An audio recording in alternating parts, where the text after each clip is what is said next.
یہ مدینہ ہے، وہ شہر جہاں ایک ہجرت کرنے والا مسافر آیا تھا، اور چند ہی برسوں میں یہی شہر ایک ایسی امت کا مرکز بن گیا جس نے تاریخ کا رخ بدل دیا۔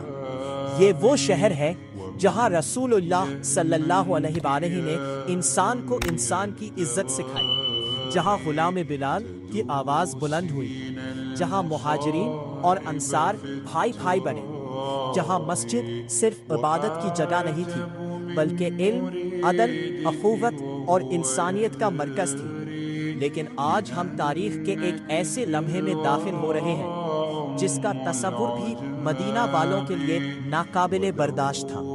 وہ آخری ایام جب رسول اللہ صلی اللہ علیہ وآلہ کی ظاہری حیات اپنے اختتام کی طرف بڑھ رہی تھی، وہ آخری دن جن میں جسم کمزور تھا مگر امت کی فکر بدستور دل میں تھی، اور وہ آخری صبح جب مدینہ نے اپنے محبوب صلی اللہ علیہ وآلہ کو آخری مرتبہ دیکھا۔ رسول اللہ صلی اللہ علیہ وسلم کی زندگی کے آخری دنوں میں آپ صلی اللہ علیہ وسلم کی طبیعت بہت زیادہ ناساز ہو گئی، بخار اور کمزوری بڑھتی گئی، لیکن بیماری کی شدت کے باوجود آپ صلی اللہ علیہ وسلم کی فکر دنیاوی معاملات سے زیادہ اپنی امت کے بارے میں تھی۔ نماز کے وقت آپ صلی اللہ علیہ وسلم پوچھتے، کیا لوگوں نے نماز پڑھ لی؟ اور جب بیماری اتنی شدید ہوئی کہ آپ صلی اللہ علیہ وسلم خود امامت نہ کرا سکے تو آپ صلی اللہ علیہ وسلم نے حضرت ابو بکر صدیق کو حکم دیا کہ لوگوں کو نماز پڑھائیں۔ حضرت عائشہ رضی اللہ عنہا نے عرض کیا کہ ابو بکر نرم دل ہے، آپ صلی اللہ علیہ وسلم کی جگہ کھڑے ہوں گے تو شاید گریہ کی وجہ سے قرآن نہ سنا سکے، لیکن رسول اللہ صلی اللہ علیہ وسلم نے فرمایا کہ ابو بکر ہی لوگوں کو نماز پڑھائے۔ یہ واقعہ صحیح بخاری اور صحیح مسلم میں موجود ہے۔ غور کیجیے، دنیا سے رخصت ہونے کے قریب بھی رسول اللہ صلی اللہ علیہ وسلم کی امت کے لیے سب سے نمایاں فکر میں نماز شامل تھی۔ اب مسجد نبوی صلی اللہ علیہ کا منظر بدل چکا تھا۔ رسول اللہ صلی اللہ علیہ حجرہ مبارک میں بیماری کی حالت میں تھے، اور مسجد میں حضرت ابو بکر صدیق نماز پڑھا رہے تھے۔ صحابہ کے لیے یہ منظر کتنا غیر معمولی ہوگا۔ وہی مسجد، وہی صفے، وہی نبی صلی اللہ علیہ سے، لیکن امام کی جگہ ابو بکر خطبہ کھڑے تھے۔ پھر ایک صبح رسول اللہ صلی اللہ علیہ نے حجرے کا پردہ اٹھایا، صحابہ صفوں میں کھڑے تھے، آپ صلی اللہ علیہ نے انہیں دیکھا اور مسکرائے۔ حضرت انس کی روایت کے مطابق صحابہ اتنے خوش ہوئے کہ انہیں گمان ہوا شاید رسول اللہ صلی اللہ علیہ نماز کے لیے تشریف لا رہے ہیں۔ حضرت ابو بکر پیچھے ہٹنے لگے، لیکن رسول اللہ صلی اللہ علیہ نے اشارہ فرمایا کہ نماز مکمل کریں۔ پھر پردہ گرا دیا گیا۔ کسی کو معلوم نہ تھا کہ یہ آخری مرتبہ تھا جب صحابہ نے رسول اللہ صلی اللہ علیہ کو اس طرح دیکھا۔ رسول اللہ علیہ السلام کی بیماری کے آخری ایام میں حضرت فاطمہ آپ صلی اللہ علیہ السلام کے پاس آئے۔ رسول اللہ علیہ السلام نے انہیں اپنے قریب بلایا اور آہستہ سے کچھ فرمایا۔ حضرت فاطمہ رو پڑی۔ پھر آپ صلی اللہ علیہ السلام نے انہیں دوبارہ قریب بلایا۔ اس مرتبہ وہ مسکرا دی۔ بعد میں حضرت عائشہ علیہ السلام نے اس بارے میں پوچھا۔ حضرت فاطمہ علیہ السلام نے بتایا کہ پہلی مرتبہ رسول اللہ علیہ السلام نے انہیں بتایا تھا کہ آپ صلی اللہ علیہ السلام اسی بیماری میں وفات پائیں گے۔ یہ سن کر وہ رو پڑی۔ پھر آپ صلی اللہ علیہ السلام نے انہیں بتایا کہ آپ صلی اللہ علیہ السلام کے اہل بیت میں سب سے پہلے فاطمہ آپ صلی اللہ علیہ السلام سے جا ملیں گی۔ اس پر وہ مسکرا دی۔ یہ واقعہ صحیح بخاری میں محفوظ ہے۔ یہ منظر صرف تاریخ نہیں، یہ ایک باپ اور بیٹی کے درمیان محبت، جدائی اور تسلی کا منظر ہے۔ ایک بیٹی جان چکی تھی کہ اس کے والد دنیا سے جانے والے ہیں، اور ایک باپ اپنی بیٹی کو جدائی کے ساتھ صبر کا پیغام بھی دے رہا تھا۔ رسول اللہ کی آخری بیماری کے زمانے میں حضرت اسامہ بن زید کی قیادت میں ایک لشکر کی تیاری ہوئی۔ یہ بات بھی غیر معمولی تھی۔ رسول اللہ خود شدید بیمار تھے، لیکن امت کے معاملات رکے نہیں تھے۔ دفاع کی تیاری جاری تھی، نظم قائم تھا، قیادت کا نظام قائم تھا۔ یہ اس بات کی علامت تھا کہ رسول اللہ نے صرف ایک جماعت نہیں بنائی تھی، آپ صلی اللہ علیہ وسلم نے ایک منظم امت تیار کی تھی۔ ایسی امت جو آپ صلی اللہ علیہ وسلم کی ظاہری موجودگی کے بعد بھی دین کو آگے لے کر چل سکے۔ جیسے جیسے بیماری بڑھتی گئی، رسول اللہ صلی اللہ علیہ وسلم نے اپنی ازواج مطہرات سے اجازت لی کہ آپ حضرت عائشہ کے حجرے میں قیام فرمائیں۔ اجازت دی گئی۔ آپ حضرت عباس اور حضرت علی یا حضرت علی کے سہارے وہاں تشریف لے گئے۔ آپ حضرت عائشہ کے قدم زمین پر گھسٹ رہے تھے، بیماری شدید تھی۔ سوچئے، یہ وہی عظیم ہستی تھی جس نے بدر کے میدان میں قیادت کی، احد کا صدمہ برداشت کیا، مکہ فتح کیا، ہزاروں لوگوں کی رہنمائی کی، اور آج اسی عظیم انسان کا جسم بیماری کی شدت سے اس قدر کمزور تھا کہ چلنے کے لیے سہارے کی ضرورت تھی۔ یہ ہمیں یاد دلاتا ہے رسول اللہ صلی اللہ علیہ وسلم نے اپنی محبوب اور آخری نبی تھے، لیکن ساتھ ہی اللہ کے بندے بھی تھے، اور ہر انسان کی طرح آپ صلی اللہ علیہ وسلم کی دنیاوی زندگی بھی ایک دن ختم ہونی تھی۔ ایک مقام پر طبیعت میں کچھ افاقہ ہوا۔ رسول اللہ صلی اللہ علیہ وسلم نے مسجد کی طرف جانے کا ارادہ فرمایا۔ آپ صلی اللہ علیہ وسلم حضرت عباس اور ایک دوسرے شخص کے سہارے مسجد میں تشریف لے گئے۔ حضرت ابو بکر نماز پڑھا رہے تھے۔ آپ صلی اللہ علیہ وسلم کو دیکھ کر حضرت ابو بکر پیچھے ہٹنے لگے۔ رسول اللہ صلی اللہ علیہ وسلم نے اشارہ کیا کہ اپنی جگہ رہیں۔ پھر آپ صلی اللہ علیہ وسلم ان کے پہلو میں بیٹھ گئے۔ حضرت ابو بکر آپ صلی اللہ علیہ وسلم کی اقتداء میں نماز پڑھاتے رہے اور لوگ حضرت ابو بکر کی اقتداء میں۔ یہ منظر صرف ایک نماز کا منظر نہیں تھا، یہ آنے والے دور کی ایک جھلک بھی تھی۔ رسول اللہ صلی اللہ علیہ وسلم دنیا سے رخصت ہونے والے تھے، لیکن نماز باقی رہنی تھی، دین باقی رہنا تھا۔ اب آتا ہے وہ لمحہ جسے تاریخ کبھی فراموش نہیں کر سکتی۔ عید کی صبح تھی، صحابہ نماز کے لیے صفیں باندھے ہوئے تھے۔ حضرت ابو بکر رضی اللہ امامت کر رہے تھے۔